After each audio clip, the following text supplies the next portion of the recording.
இயேசு அவர்களை பார்த்து, மனுஷரால் இது கூடாதுதான், தேவனாலே எல்லாம் கூடும் என்றார்.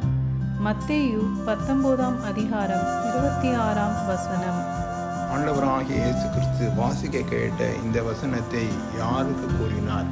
தம்முடைய சீடர்களுக்கு அவர் கூறினார்.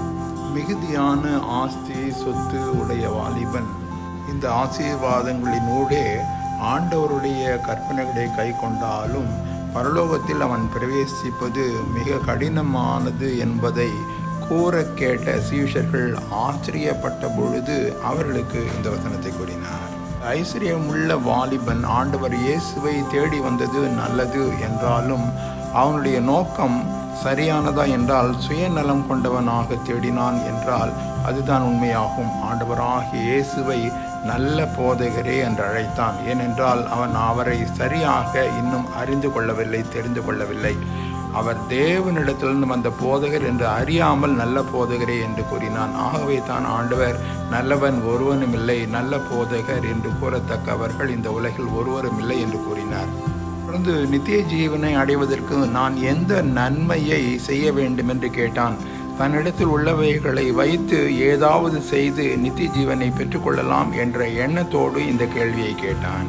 நித்திய ஜீவனை பெறுவதற்கு வழி என்னவென்று கேட்டிருக்க வேண்டும். இதற்கு மாறாக எந்த நன்மை செய்ய வேண்டும் என்று கேட்டான்.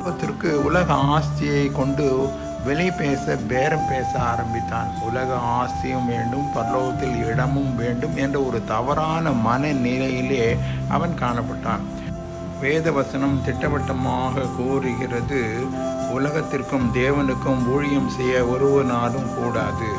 உலகத்திற்கு சிநேகிதனாய் இருக்க விரும்பினால் அவன் தேவனுக்கு பகைவன் என்று ஆண்டவருடைய வசனம் கூறுகிறது. எல்லாவற்றையும் விட்டு அவரை பின்பற்றும் ஒரு வாழ்வு வாழத்தக்கதான மனம் வேண்டும். எத்தனை ஆஸ்தி, சொத்து, செல்வங்கள் இந்த உலகத்திலே இருந்தாலும் அவை அனைத்தும் குப்பை, தூசி என்று எண்ணம் கொண்ட வாழ்வு வாழும் வாழ்க்கை வேண்டும். இந்த உலகத்திலே எனக்கு எது இருந்தாலும் இல்லாவிட்டாலும் அது ஒன்றுமே இல்லை என்ற மனதோடு ஆண்டவரை பின்பற்றி வாழும் வாழ்வு நம்மால் கூடுமா? அன்று அந்த வாலிபனால் முடியவில்லை. இது எப்படி மனிதர்களால் கூடும் என்று சீஷர்கள் கூட ஆச்சரியப்பட்டார்கள். மனிதனாலே கூடுமா என்றால் கூடாது என்பதுதான் பதில். ஆனால் தேவனாலே அத்தகைய வாழ்வழிக்க கூடும். உலகத்திற்கு மறித்து ஆண்டவரில் பிழைத்து வாழ தேவனால் மாத்திரமே கூடும். அன்று சீடர்கள் அதை அறிந்து புரிந்து ஏற்றுக்கொண்டார்கள். நாம் ஏற்றுக்கொள்ள ஆயத்தமா?